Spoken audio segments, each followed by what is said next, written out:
errors policies, referring to sources, any kind of source, every time we publish something, listing those sources in every story that we build. And of course, it makes, for instance, if you see a fact check, which is really boring, everyone knows that it's false as something is, the way it's built is kind of boring, but it also has a meaning to be like this, which is basically structure a text that can be, for instance, machine readable. If you list sources in a structured way, if you use the same formula in a structured way, in a predictable way, at the end, you can, for instance, automatize processes. You can develop innovation regarding those topics you are covering in order to build something that can be more meaningful to your audience. So you get to know through those structured spaces what are the topics that you're covering recurrently, how your audience perceive them, how they like to use it, if they are engaging in it. And I think that that's the main value of having a public, transparent methodology and a transparent way of showing people why things are false or not that much. And another thing that I think that transparency can lead to is people getting to know who you are. Most of the times, I don't know if it's similar in other places, but in Brazil, in a very polarized society, many people want to know who's behind what's being published. Mm-hmm. What are the intentions of that particular journalist or that particular news outlet? What's the agenda behind? So, of course, those questions, some people, they don't want to hear the answers to those questions. But you have to understand that they exist, and you have to somehow answer to them. So basically displaying nice biographies from your staff, not hiding them behind, in a sense that if you protect them, perhaps not displaying their names for safety reasons, people will find your reporters. Mm. People will find those fact checkers. So I guess that this is a way also to protect yourself against being a target, actually. Mm. And we'll come to the ways that you mitigate risks of being transparent and being open throughout this discussion. Chris, Tai has talked about the importance of building reputation and why transparency is helpful in building credibility. The Guardian has been around a long, long time, probably doesn't need to do that quite so much, but maybe you can give us a specific practice or thing that it's done in recent memory. Yeah, so I'm going to talk about something which has become completely commonplace now, but I think a lot of people don't know why it became commonplace, which is timestamps burnt onto social media images so that the date can appear in Facebook or Twitter. What happened here was, I think in 2019, a couple of days after the Christchurch attack on a mosque, one of our audience editors, a function that's very dear to me because I created the audience function at The Guardian, and most of my work initially was focused around data in the newsroom and trying to understand how readers behaved. He came in on his early shift, and the first thing you do in that team is you look back at yesterday's data and you start writing interesting stories to send out as an email to the wider newsroom to help them understand how to use data properly, how to contextualize it well in a journalistic setting, and so on and so forth. And he spotted a really interesting story. And it was a story about an attack on a church, a Christian church in Pakistan. And what was interesting about this story, I'm going to have to hide the most interesting thing, but what was interesting was that this was only getting traffic from Facebook. It wasn't at a very, very high level, but over the 2 days it had got, I don't know, a couple of 100,000 page views. And he started digging into why this piece was being shared specifically across Facebook. And when he started looking at the posts that were sharing it, he noticed the same thing again and again. And that was, people were sharing it and saying, why is the mainstream media not covering this story compared to the attack in Christchurch on a mosque? The implication obviously being we care about Muslims being attacked, but we do not care about Christians. Now, before you even deal with the hilarity of somebody saying, why is the mainstream media not covering this by sharing a piece from the mainstream media, what was crucial here was that these people had picked up on this story because it originally had been shared by a large number of far-right groups on Facebook. And the most important piece of information, of course, is this story was 7 years old. It had not happened in the context and in the time frame. And most of those people who were sharing it on, I have absolutely no question, were doing it in good faith, not realizing that that was the truth. The original sites, of course, must have known it when they shared it. So we were all kind of scratching our heads and thinking about this, and the obvious thing occurred to us. For many years, many of us had been burning their brand logo onto images because we wanted people to know that they were reading The Guardian. And we realized with just a tiny piece of work, we could burn the year in the same way onto that image. And what I loved about this is, first of all, it obviously immediately killed dead that particular piece being shared on, because you couldn't share it in good faith and claim that it was happening concurrently. But also, I think it's a really elegant example of the way in which you can use audience data to spot when something is happening.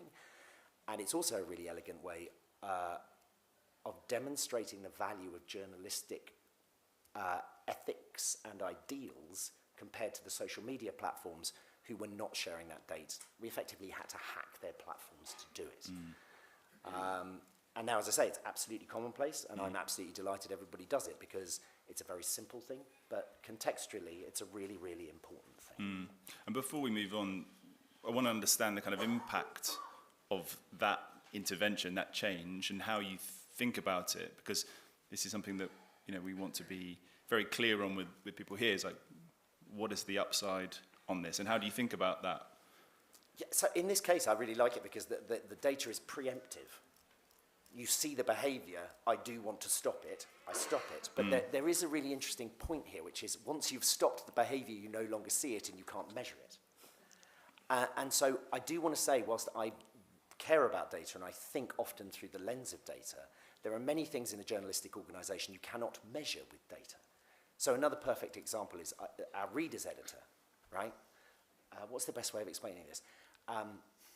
A referee is on a football pitch partly to stop people from doing bad things and to punish them for that. But they are also there to make it clear to the players that they will be held accountable. You can measure how many yellow cards a referee gives out in a game, but you cannot measure the number of things that didn't happen because that person was there, right? But you can commonsensically say, that is a very good thing. So where we can find data to measure this stuff and prove its absolute value, that is wonderful. For example, if you are showing a particular type of metadata to a human, you know, you can probably measure whether people are attending to that, which is useful. But equally, I wouldn't want us to go down the route of throwing common sense out of the window and assuming just because you cannot measure it, it is not valuable. I like that referee analogy. Adriana, FT Strategies works with many publishers across many different countries. What kind of specific examples have you seen where, you know, transparency in this very broad sense has been kind of implemented in an interesting way? Oh, that's a difficult question, Ben. I tend to use the Guardian's example a lot. I think, of course, you see the New York Times and the BBC experimenting with having, let's say, the full videos of their interviews on the internet. So I think PBS did an interesting thing in Frontline with the putting files, putting them all for consumption. Also very interesting that they actually allowed people to look for it contextually through the text, so they could find areas where they could search for specific themes. But I think in general, if you know FT strategies, I think people that know us might laugh because we say that for everything.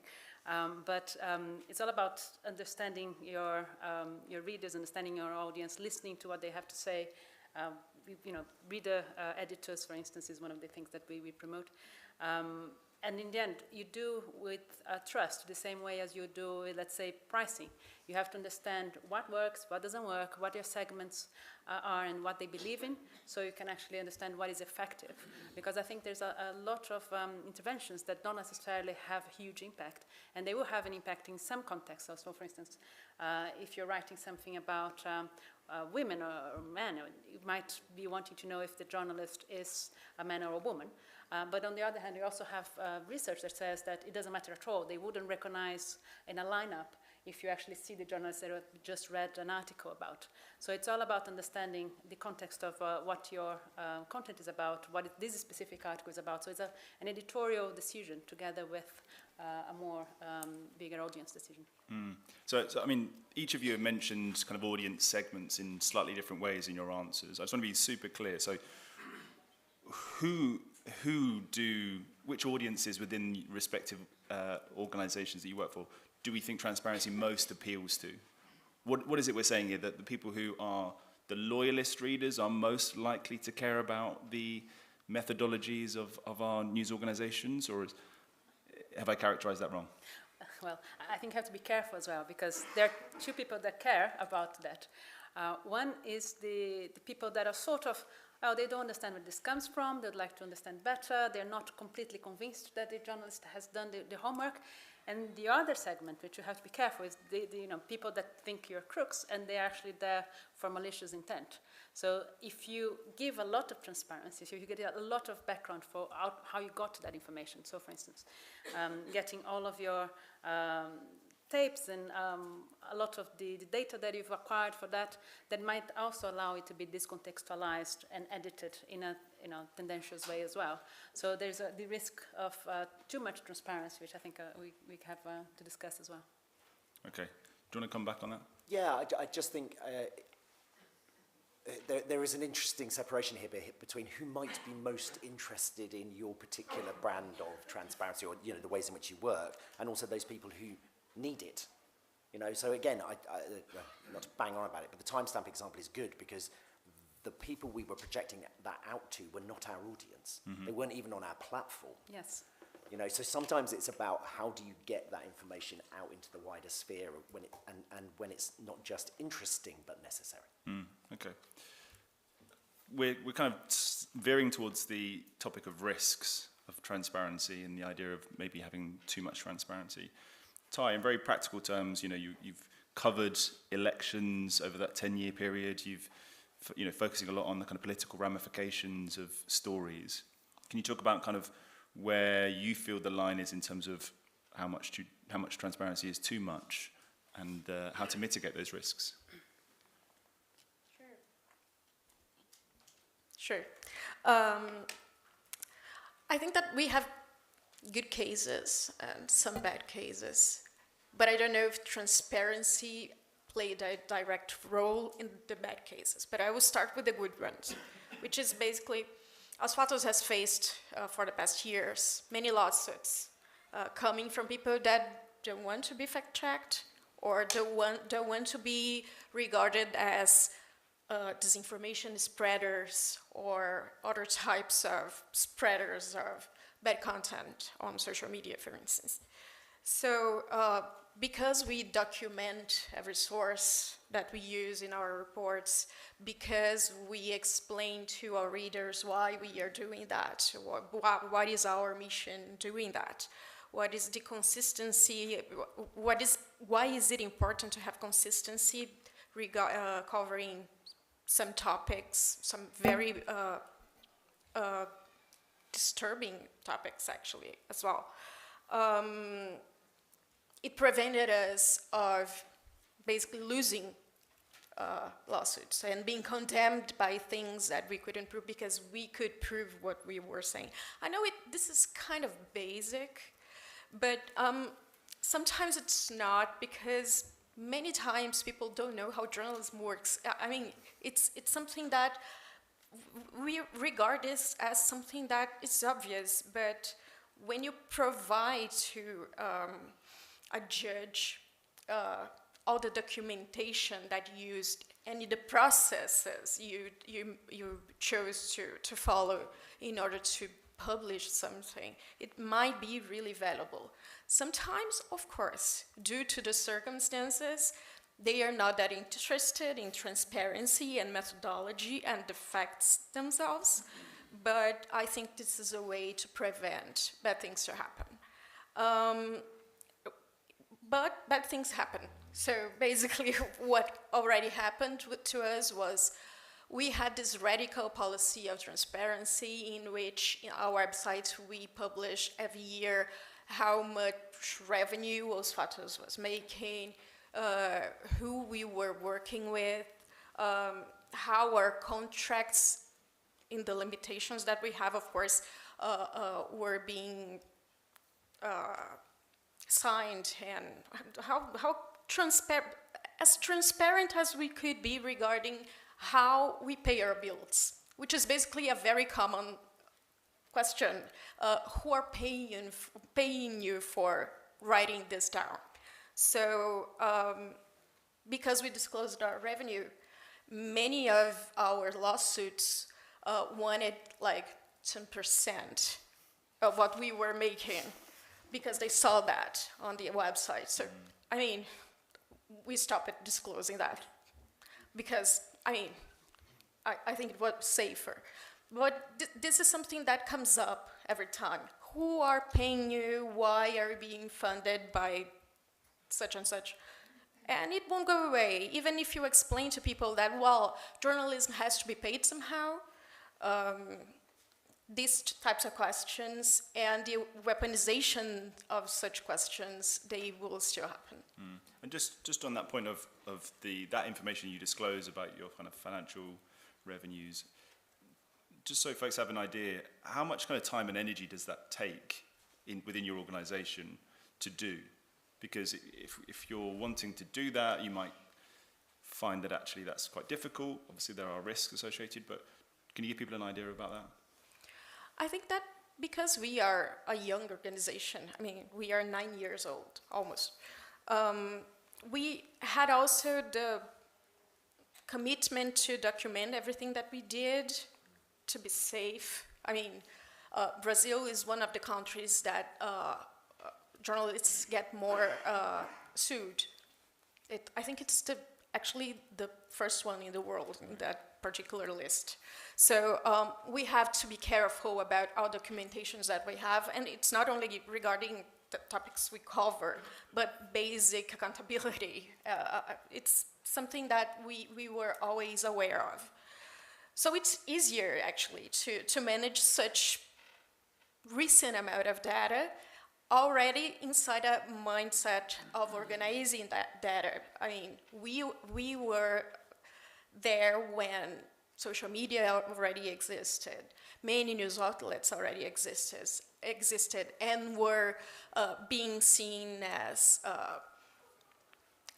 some news outlets that were pretty trying to digitalize their history and having a hard time doing that. So I think we kind of navigated this environment in a way that would prevent us having a hard time in 10 years by documenting everything. Okay, that's helpful.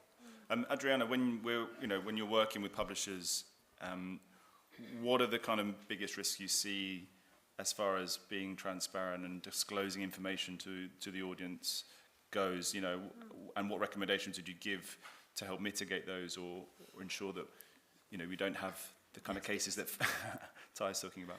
Yeah, I think the main risk that we see, I think, is when we start catering for the loudest people, and I think that happens a lot. I think often publications are worried about the comments on social media, and very rarely that's representative of their actual audience, the people that are following them day by day and paying for their subscriptions. So I think my recommendation would be to make sure that your subscribers, your target audience, is comfortable and trusts you. And of course, if you expand that trust to new segments, great. But I would say don't go overboard to try to please the extreme known out of your audience segments, because they're very hardly, they're not going to be pleased. You're not going to convince those guys. And you might lose in the process as well. I think that's a really interesting point.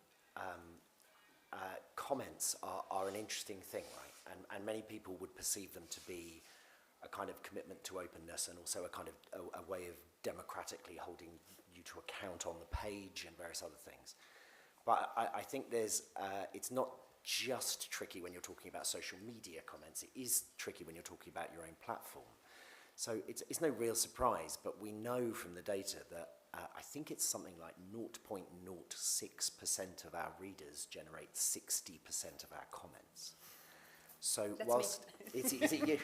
But so whilst it looks like a kind of open and democratic conversation, it is quite dominated by a particular group of people. And there are other ways that you can open up channels for readers to hold you to account, which might seem much less kind of progressive, but actually are really rather good. Letters to the editor. Really excellent. People get to think about the way in which they do it. You can also, I think more actively about, it's understandable that not everybody wants to put their head above a parapet and leave a full comment, but they might want to indicate some kind of sense of satisfaction with your work as well that way.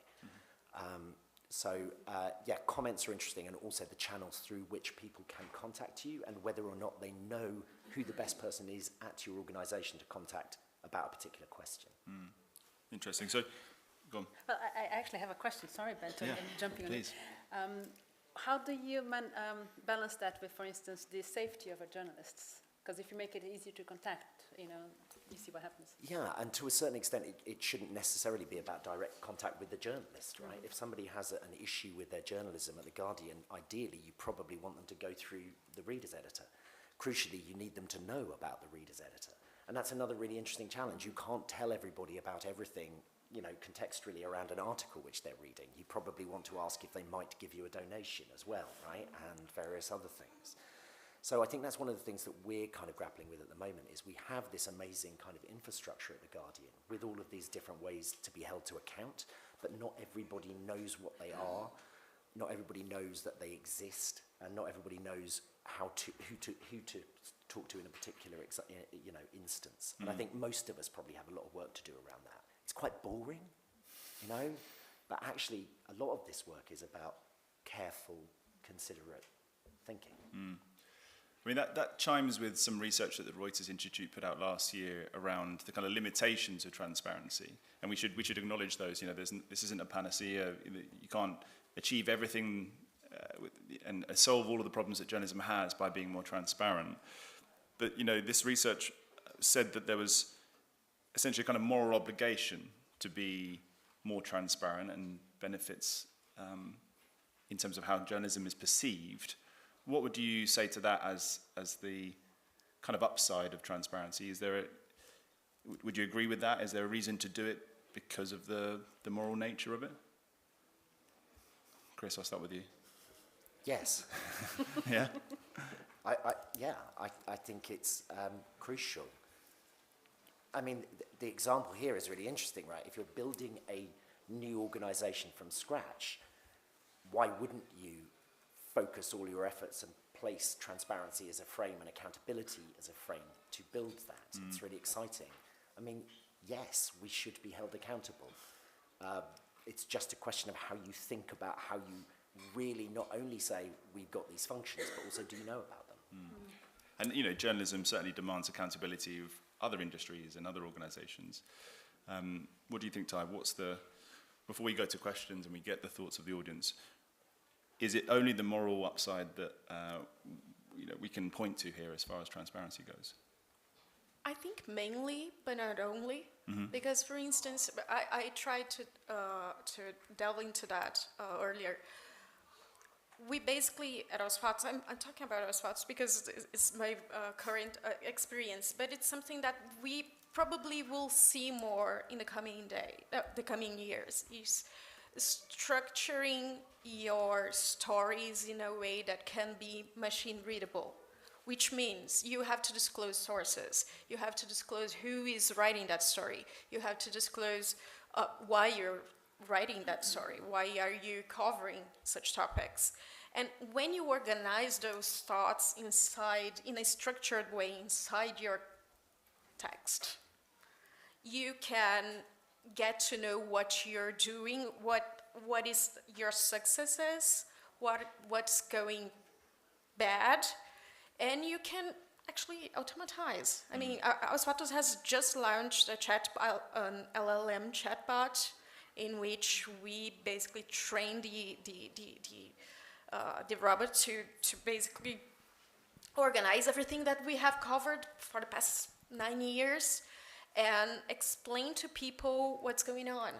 And we couldn't afford doing that if we didn't have a public methodology and then a public disclosure of sources, an errors policy that would control the quality of the responses that chatbot is basically answering the audience.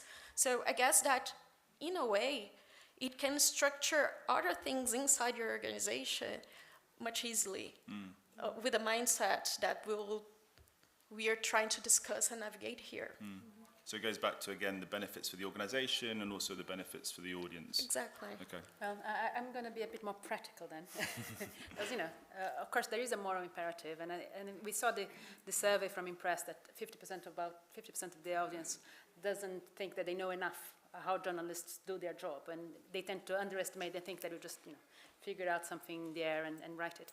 But I think there is also a very practical imperative, which is if people don't trust you, they won't subscribe to your publication, and that has an impact on revenue, and there's an impact on the resources that you can put into investigative journalism and so on.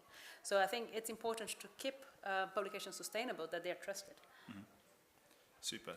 Okay, we're going to go over to audience questions now. If you have any thoughts, please direct them at our panelists. Yeah, hi. My name is Mark Graham. I manage the Wayback Machine at the Internet Archive. Hand in hand with transparency goes preservation, access, and provenance. The ability to reference and to cite. Jonathan Zittrain studied more than 2 million URLs referenced in New York Times articles and found that 25% of them went bad in less than 10 years. My team analyzed 125 million URLs cited in Wikipedia articles in 320 languages. 8% of them had gone bad. We were able to fix all of them using the Wayback Machine. Facebook is shutting down CrowdTangle, as we all know. So I call upon publishers to please allow the first draft of history to be archived, to be persistently available, to be referenceable, so that we can benefit from it. And then finally, a coda. The title of this session was about how to combat mis and disinformation. The subtitle related to that is fact-checking. I know there's many members of the International Fact-Checking Network here. My team has recently added 250,000 fact checks to the Wayback Machine.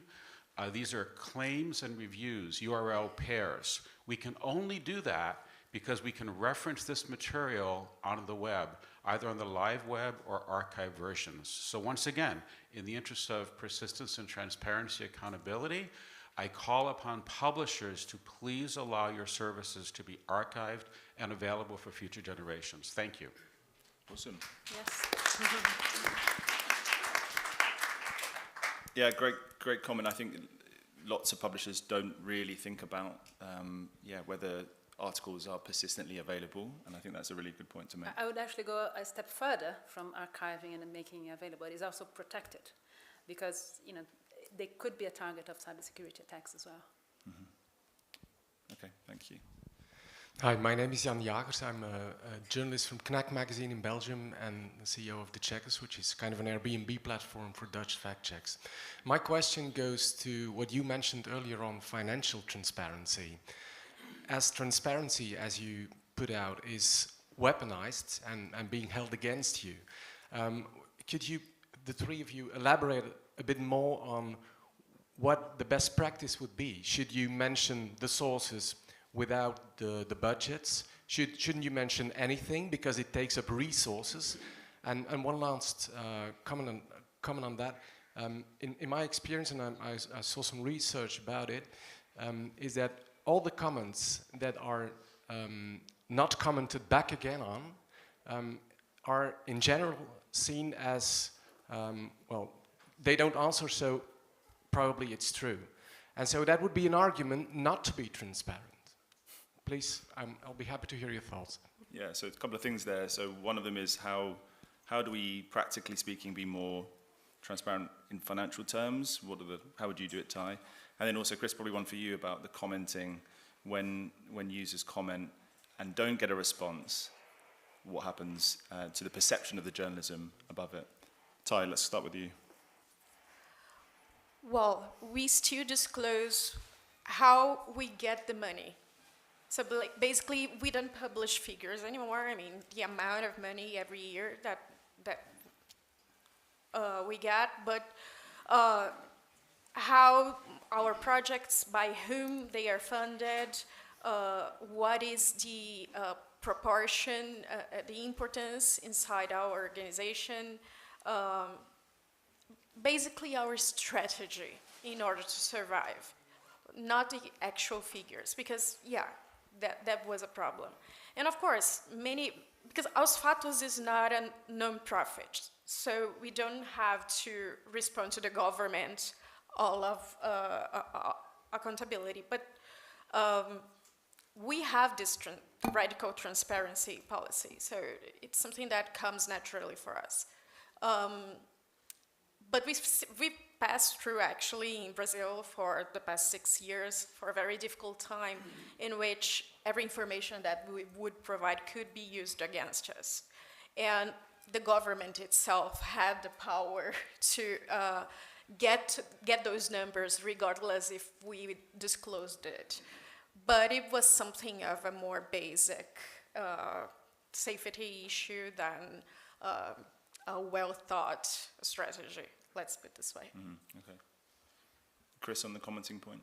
Yeah, the commenting point's fascinating. I mean, this is where it cuts both ways, right? We have a large number of, so first of all, we have a brilliant commenting community, right? And they enrich our journalism on a daily basis. We also have a brilliant and hard-working group of moderators who have to make sure that the environment for those comments is as fertile and positive as possible, and it is a hard job.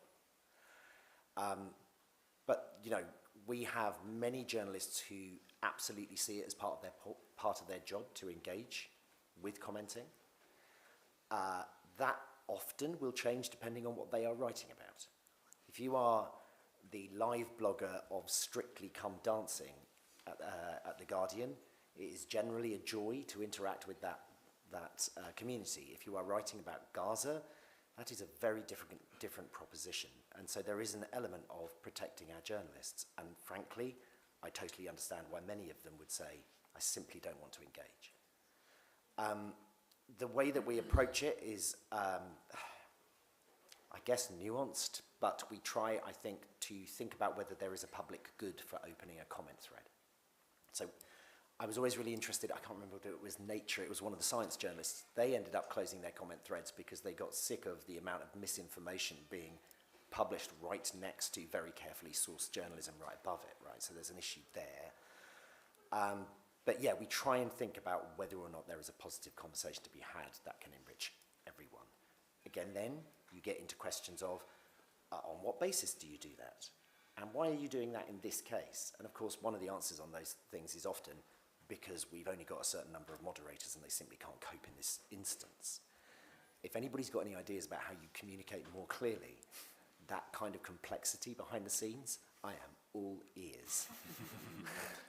There's an invitation to somebody there. Yeah, please. Hey everyone, thank you for the panel. My name is Pedro. I'm from a company called The Newsroom. We work on AI for information cross-checking at scale. My question is, so I'm a big believer that transparency is very key to build trust with readers. One thing that sometimes is difficult for me to conciliate with this idea is when I look at social media and a lot of news influencers that are gaining a lot of traction and being able to build a lot of trust with their communities. And in many cases, they're much less transparent in their funding and how they source information, etc. How do you think through that dynamic, how that plays out? And is there something that traditional media can also take from that and learn from that dynamic of building trust beyond the transparency or that dynamic? Yeah. Too long to read. We just published a report about the next gen network and how do you engage with influencers and these audiences as well. And one example that we give is the Too Long to Read guys.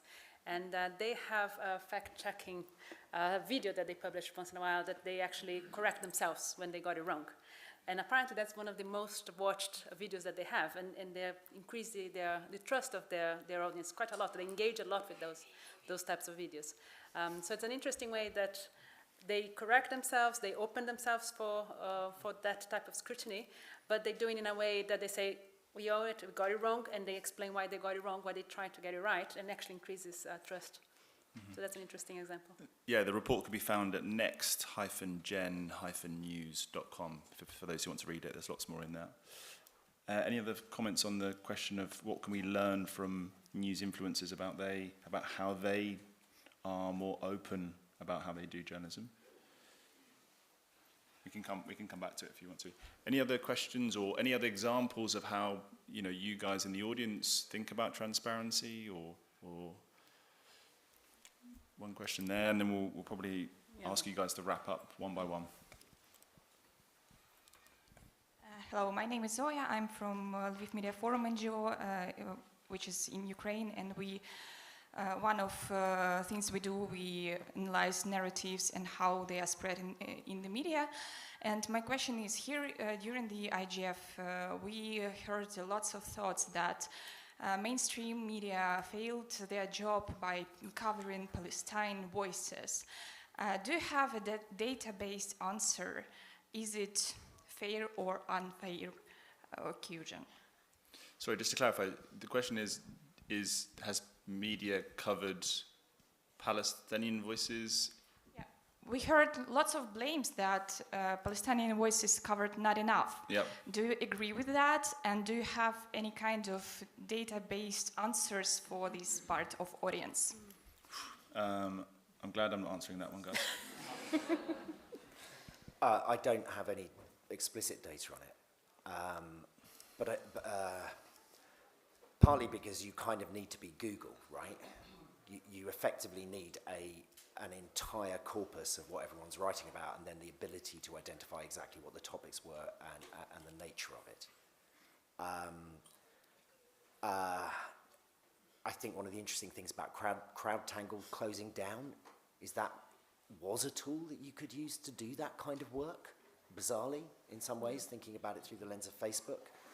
And it's another reason why it is important,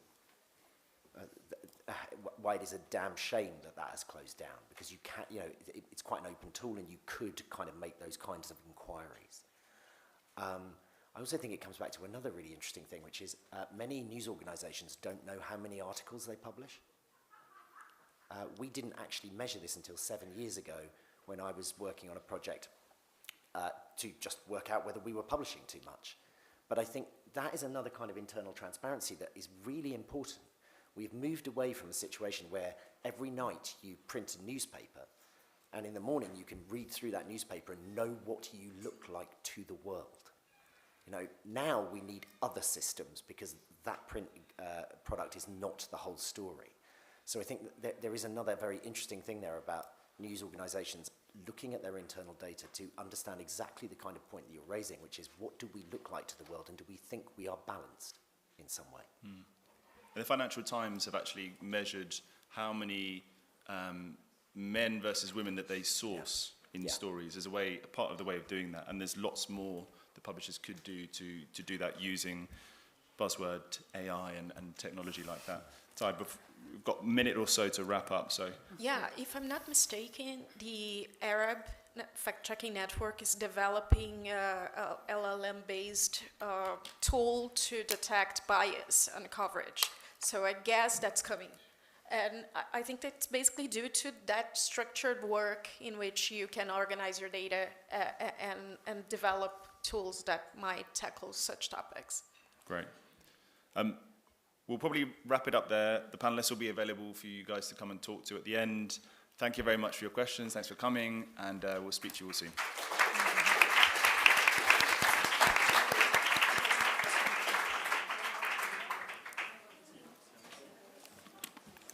water. I'll steal the water. Thank you very much. Thank you. Thank you very much. Yes. Yes. Excellent. Yeah, I thought we were going to get into CTPA and provenance